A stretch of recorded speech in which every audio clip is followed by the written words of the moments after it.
Apple dah tak nak lagi korang beli iPhone, tapi sewa iPhone.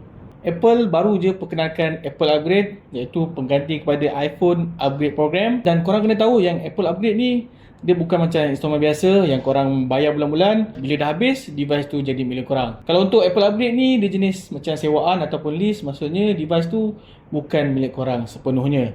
Dan mesti korang tertanya-tanya apa yang jadi bila tempoh sewaan tu dah habis. Apple bagi korang 3 pilihan je, iaitu pulangkan balik device. Yang kedua, korang upgrade pada device yang lagi latest. Dan yang ketiga, kalau korang dah sayang dengan device tu, korang ada pilihan untuk beli dengan cara bayar baki yang tinggal. Apple kata jumlah bayaran tu takkan melebihi harga retail. So aku rasa fair je untuk korang bayar baki tu dan dapat device tu daripada korang pulangkan device tu. Kalau dari segi tempoh sewaan pula, korang boleh sewa sampai 36 bulan. Itu kalau untuk iPad dan juga Mac. Kalau untuk iPhone dan juga Apple Watch, korang boleh tarik sampai 24 bulan je. Dan korang kena tahu yang Apple Upgrade ni tak support untuk semua produk. Contoh macam iPhone 16, Apple Watch SE, MacBook Neo, Mac Mini dan iPad versi standard tak boleh guna Apple Upgrade. Satu lagi yang korang kena tahu, yang Apple Upgrade ni hanya ada untuk market Amerika Syarikat saja, dan untuk Malaysia ataupun pasar lain tak pasti bila akan ada. Dan kalau korang nak rasa Apple Upgrade ni, korang kena terus fly pergi Amerika Syarikat. By the way, apa pendapat korang pasal Apple Upgrade ni? Okey ke tak, berbaloi ke tak, ataupun ini trik baru Apple untuk tarik orang masuk dalam ekosistem Apple?